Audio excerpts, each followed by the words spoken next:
ملتا ہے افریقہ کا ایک قافلہ کربلا گیا. وقت نہیں ہے، میں بہت مختصر کر کے ربط مصیبت میں چلا جاؤں گا. افریقہ کا قافلہ، ایک ماں ایک بیٹا. سالوں کے بعد خدا نے ایک بیٹا دیا.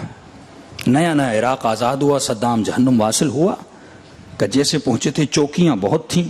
ہم چیک کرواتے کرواتے نجف کی طرف جا رہے تھے. ایک چوکی والے نے کہا سارے پاسپورٹ لے کر آؤ، چیک کرواؤ. ہم اترے، بچہ گاڑی میں سو رہا تھا. انہوں نے کہا بچے کو سونے دو، جسٹ اس کا پاسپورٹ لے کر آؤ، ہمیں چیک کرنا ہے ویزا ہے کہ نہیں. کا پاسپورٹ لے گئی، چیک کروایا، پھر گاڑی میں بیٹھی. گاڑی چلی نجف کی طرف. جیسے نجف پہنچے گاڑی سے اترنے لگے، بچے کو اٹھایا، بچہ اٹھ نہیں رہا. ماں کہتی ہم نے کہا شاید گرمی میں بے ہوش ہو گیا. پانی لگایا، اٹھ نہیں رہا. جلدی جلدی ہاسپٹل لے گئے. ڈاکٹرز نے چیک کیا کہ بچہ تو ایکسپائر ہو گیا ہے، بچہ تو مر گیا ہے. غسل دیا، کفن دیا، بچے کو جا کر دفن کیا. بچے کی دادی کہتی ہم حرم گئے، دادا حرم گیا، رشتہ دار سارے حرم گئے، لیکن بچے کی ماں حرم نہیں گئی. ماں نے کہا حرم کیوں نہیں جاتی؟ کہ اتنے سالوں کے بعد اللہ نے ایک بیٹا دیا، وہ بھی اہل بیت نے لے لیا. میں تو مانگنے آئی تھی کچھ، ایک ہی بیٹا تھا، وہ بھی مجھ سے لے لیا. ماں نے کہا ایسی باتیں نہ کرو، یہ اللہ کی امانتیں ہیں، جب وہ چاہتا ہے لیتا ہے، جب وہ چاہتا ہے دیتا ہے. امتحان الہی ہے. کم مجھے سمجھ نہیں آ رہی، میں علی سے ناراض ہوں، میں حرم نہیں آؤں گی. بڑا اصرار کیا، ضد کی، بیٹھ گئی، نہیں آئی. قافلہ کربلا گیا. کہ بیٹی بے ادبی ختم کر، مولا حسین کے حرم چل. کما نہیں، ایک بیٹا تھا، سہارا تھا، اس کے بغیر میں جی نہیں سکتی، میں نہیں چلوں گی. اہل بیت نے وہ بھی لے لیا. ارے یہاں لوگ مانگنے آتے ہیں، انہوں نے تو میری گود اجاڑ دی. کہ آخری دن تھا، ماں نے کہا حسین کے پاس نہیں گئی.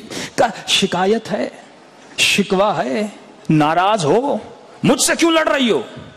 ہوٹل میں بیٹھ کے کیوں رو رہی ہو؟ کیا تم نے معصوم کا فرمان نہیں سنا؟ اگر شکایت بھی ہے تو ہم سے کرو، ہمارے حرم میں آ کر ہم سے باتیں کرو. کہ علی سے ناراض ہو، حسین سے ناراض ہو، عباس کے پاس چلو. ماں نے بڑا اصرار کر کے غازی عباس کے حرم میں لے کر آئے. اب کہتی ہے جیسے میں زری کی طرف جا رہی تھی، اترائی ہے وہاں پہ، دور سے مجھے غازی عباس کی زری نظر آ رہی.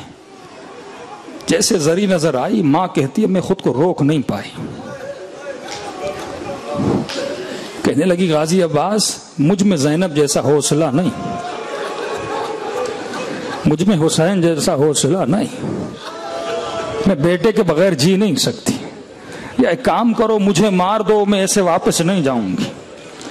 کہ یہ کہتے کہتے کہتے غازی عباس کی زری کے قریب ہوئی. جیسے قریب ہوئی، میں نے دیکھا زری کی طرف سے ایک بچہ دوڑتا ہوا آ رہا ہے.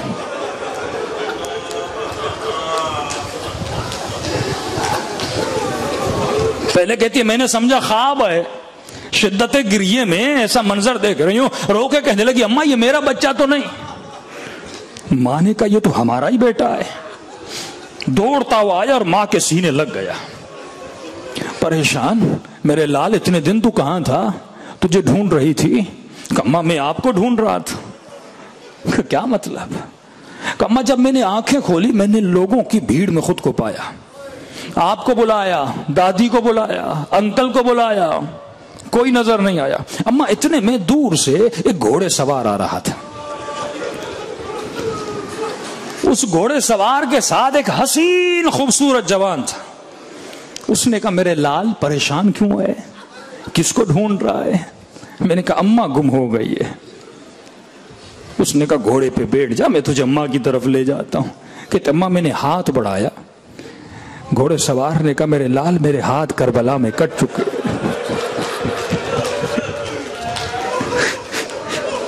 میں نے کہا انکل پھر سوار کیسے ہو جاؤں؟ کہ ساتھ میں جو خوبصورت جوان تھا شاید علی اکبر ہو، تو اس نے مجھے اٹھا کے گھوڑے پہ سوار کیا. کم یہاں تک کہ حرم میں آئے، زری کے قریب آئے. یہ غازی عباس کا جو جملہ ہے نا، یہ ہر شیعہ کے لیے ہے کہ میرے لال انتظار کر، تھوڑی دیر کے بعد تیری ماں آنے والی ہے. لیکن جب ماں سے ملو نا، اسے ایک جملہ کہنا کہ اماں یہ جملہ انہوں نے کہا کہ کیا جملہ؟ کہ جملہ یہ کہا اے شیو کتنی بھی مصیبتیں آ جائیں ہم سے ناراض نہ ہوا کرو.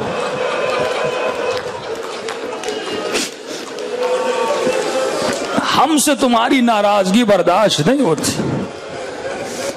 ارے جو اہل بیت اتنی محبت کریں تو چند منٹ کی لذت کی وجہ سے، چند لمحوں کی وجہ سے اپنے اہل بیت کو اذیتیں نہ دیا کر. عزیزو یہ دن ختم ہونے